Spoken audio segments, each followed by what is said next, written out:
नमस्कार विद्यार्थियों, मैं doctor Saroj Meena, BSR government arts college.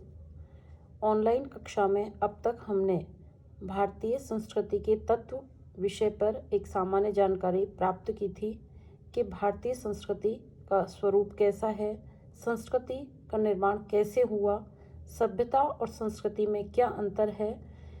इन बिंदुओं पर हमने जानकारी प्राप्त की थी।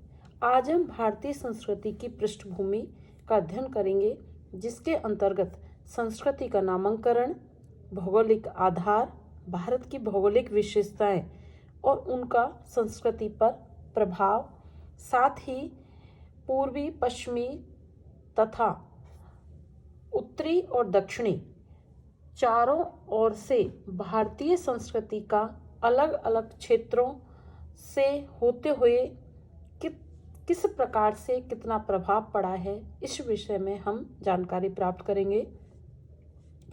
सर्वप्रथम बात करते हैं हम संस्कृति का नामकरण कि भारतीय संस्कृति का नामकरण या भारतीय संस्कृति को किस नाम से पुकारते हैं।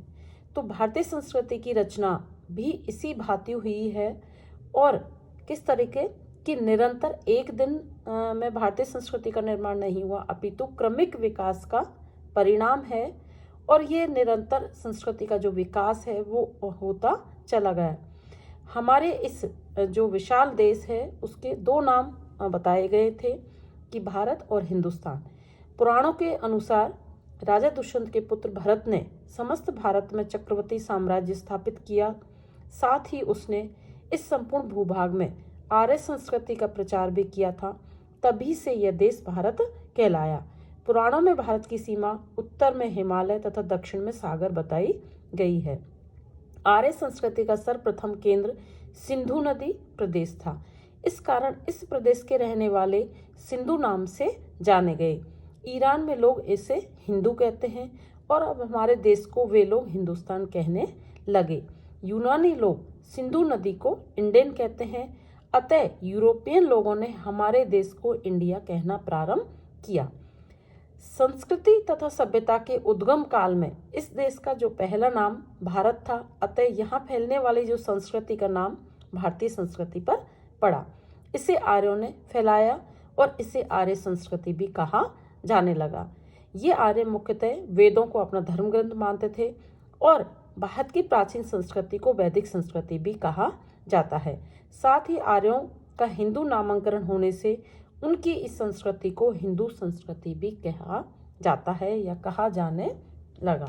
ये तो है भारतीय संस्कृति के नामकरण का विषय कि भारतीय संस्कृति का नामकरण किस किस प्रकार से उत्तरोत्तर परिवर्तित होता गया या उसको भारतीय संस्कृति, हिंदू संस्कृति, आर्य संस्कृति आदि नामों से जाना जाने लगा।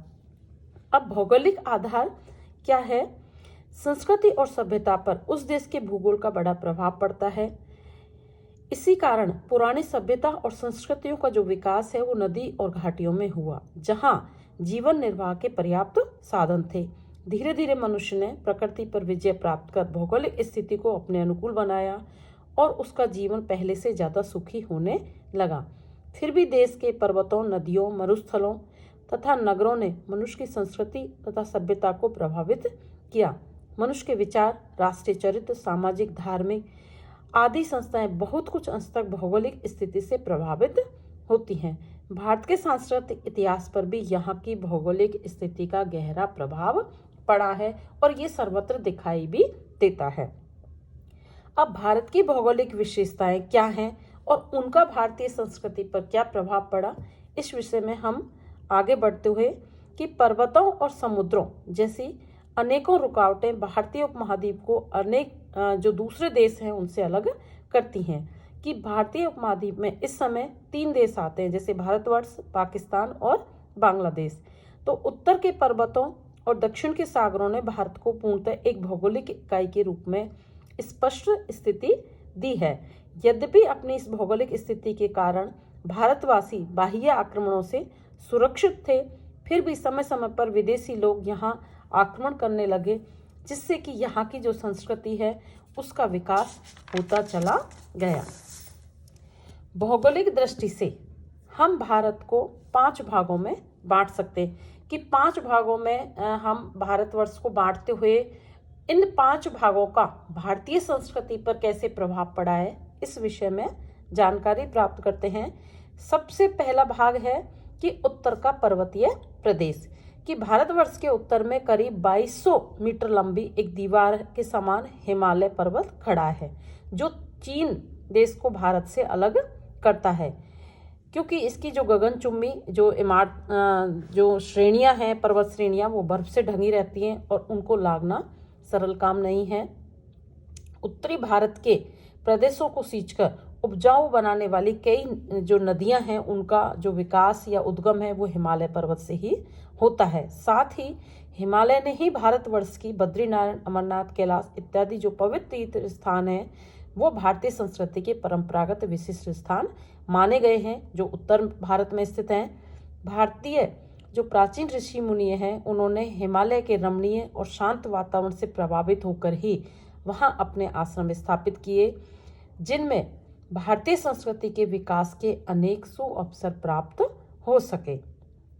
अब उत्तर क्षेत्र के अंदर भी 2 चीजें हैं कि उत्तर पश्चिमी घाट और उत्तर पूर्वी भाग। उत्तर पश्चिमी जो घाट है उसमें पर्वत श्रेणी में हिंदू कुश के नाम से विख्यात है। ये पर्वतमाला अफगानिस्तान, बलूचिस्तान को भारत से पृथक करती है और समय समय पर यहाँ पर विदेशी आक्रांता भारत में प्रवेश करते रहे, जिसमें सिकंदर, महमूद गजनबी, तैमूर, बाबर आदि थे। इन इन्होंने हूण आदि इन्होंने आक्रमण किए। ये सभी लोग अपने लिए विचार, नया धर्म, नई सभ्यता तथा संस्कृति लाए, जिनका भारत की सभ्यता और संस्कृति पर गहरा प्रभाव पड़ा। उत्तरी पूर्वी भाग की बात करें तो उत्तर पूर्व की तरफ हिमालय की शाखाएं बांग्लादेश और असम को वर्मा देश से अलग करती हैं, जिनको लांघना भी कठिन है। बर्मा की ओर से आज तक भारत पर कभी विदेशी ने आक्रमण नहीं किया, कारण यहाँ के घने जंगल हैं, जिनको पार करना आसान नहीं है। यही कारण है कि भारतीय संस्कृति की दृष्टि से इन दोनों देशों में कोई विशेष आदान प्रदान ना हो सका, किसमें, बांग्लादेश और आसाम में। अतः फिर भी जो बर्मा का साहित्य तथा जो धर्म है वो भारतीय साहित्य एवं धर्म से काफी प्रभावित हुआ है। ये तो रहा उत्तर का जो प्रभाव भारतीय संस्कृति पर पड़ा है वो। दूसरा बिंदु है गंगा, सिंधु एवं ब्रह्मपुत्र का विस्तृत मैदान, जिसका भी भारतीय संस्कृति पर प्रभाव पड़ा है। उत्तर भारत का ये विशाल मैदान पंजाब से लेकर बंगाल तक चला। इसे सिंधु, गंगा, ब्रह्मपुत्र और सहायक नदियां सतलज, रावी, यमुना, चंबल सींचती हैं। पुराने समय में इसी प्रदेश को आर्यावर्त के नाम से भी जाना जाता था। यहाँ की संस्कृति को आर्य संस्कृति कहा जाता था और नदियों के कारण यह प्रदेश बहुत ही उपजाऊ और धनी रहा। पर शक, हूण इत्यादि जो विदेशी जातियों ने आक्रमण इस प्रदेश पर हुए, उसने भारत का इतिहास बनाने वाले कई विख्यात युद्ध इन्हीं मैदानों में लड़े गए और भारतीय संस्कृति के अभ्युत्थान तथा प्रसार की दृष्टि से ये जो प्रदेश है वो अत्यंत महत्वपूर्ण रहा है। भारत की संस्कृति के बड़े बड़े केंद्र जैसे काशी, प्रयाग इसी प्रदेश में थे। यहाँ आजीविका के साधन प्रचुर मात्रा में थे। साथ ही लोगों ने अपने जो अवकाश का समय था साहित्य, कला और धार्मिक कार्यों में लगाया।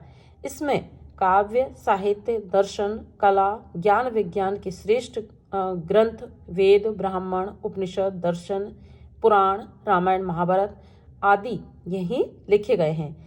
तक्षशिला और नालंदा जैसे प्राचीन विश्वविद्यालय भी इसी प्रदेश में स्थापित हुए, जो भारतीय संस्कृति के समुद्र में के समय में विशाल केंद्र रहे हैं। जैन धर्म की उत्पत्ति भी इसी प्रदेश में हुई और यहीं से बौद्ध धर्म का विश्व में प्रचार प्रसार हुआ। सांस्कृतिक दृष्टि से इन सब का भारतीय संस्कृति पर बड़ा ही प्रभाव पड़ा और इनका अत्यधिक महत्व माना गया है। राजस्थान की मरुभूमि, थर्ड जो पॉइंट है वो राजस्थान की मरुभूमि है। मरुभूमि कच्छ के रण से उत्तर पूर्व की तरफ 600 किलोमीटर का एक दायरा है। इस प्रदेश में अरावली पर्वतमाला है और भारतीय संस्कृति के अनेक तीर्थ स्थान और पर्वतमाला यहाँ स्थित हैं। आबू के जैन मंदिर अपनी कलात्मक रचना की दृष्टि से विख्यात हैं। इन सभी का भारतीय संस्कृति पर अत्यधिक प्रभाव पड़ा है। चौथा पॉइंट है दक्षिण भारत और दक्षिण का पठार, कि भारत का दक्षिण पठार एक त्रिभुज के समान है। इसके 3 तरफ सागर और एक तरफ उत्तर में विंध्य पर्वत है। यह पर्वत तथा नर्मदा और ताप्ती नदियां उत्तरी भारत को दक्षिणी भारत से अलग करती हैं। इन दोनों प्रदेशों के मध्य घने जंगल हैं। प्राचीन काल में दंडकारण्य और महाकांता नाम से विख्यात जंगल यही थे। ये दोनों जंगल रामायण कालीन भारतीय संस्कृति के केंद्र रहे हैं। दक्षिण भारत में एक ऐसी संस्कृति का विकास होता रहा जो उत्तर भारत की संस्कृति से कई दृष्टियों से भिन्न थी। आजकल की वेशभूषा, खान पान, भाषा, सामाजिक परंपरा, रीति रिवाज की दृष्टि से उत्तर भारत तथा दक्षिण भारत की संस्कृतियों में काफी कुछ अंतर पाया जाता है। फिर भी अशोक महान, अलाउद्दीन, अकबर, औरंगजेब जैसे महान शासकों ने दोनों प्रदेशों को एक सूत्र में बांधा, जिससे संस्कृतियों का आदान प्रदान भी हुआ। दक्षिणी भारत की संस्कृति द्रविड़ संस्कृति कहलाती है और उसका भी भारतीय संस्कृति में महत्वपूर्ण योगदान है। स्वामी शंकराचार्य जैसे भारतीय विद्वान, संस्कृति तथा धर्म के प्रचारक द्रविड़ देश के ही वासी थे। 5वां बिंदु है पूर्वी तथा पश्चिमी घाट, कि भारत के पूर्वी और पश्चिमी सागर तट से दूर हटकर उत्तर दक्षिण की तरफ पर्वत श्रृंखलाएं फैली हुई हैं, जिन्हें क्रम से हम पूर्वी तथा पश्चिमी घाट कहते हैं। इन पश्चिमी घाट तथा सागर के मध्य एक कम चौड़ा समतल मैदान है, जिसके उत्तरी भाग को कोंकणा तथा दक्षिणी भाग को मालवार या केरल कहा जाता है। केरल के उत्तर पूर्व की ओर आने वाले प्रदेश को महाराष्ट्र कहते हैं। यहाँ के निवासी ज्यादातर मराठे हैं। इन सभी प्रदेशवासियों ने भारतीय संस्कृति में अपना अमूल्य योगदान किया है। मध्यकाल में भारतीय हिंदू संस्कृति के महान रक्षक शिवाजी यहीं के अभिषिक्त नरेश थे। भारत की विशाल संस्कृति की पृष्ठभूमि में भारत का भौगोलिक योगदान बड़े ही महत्व का है।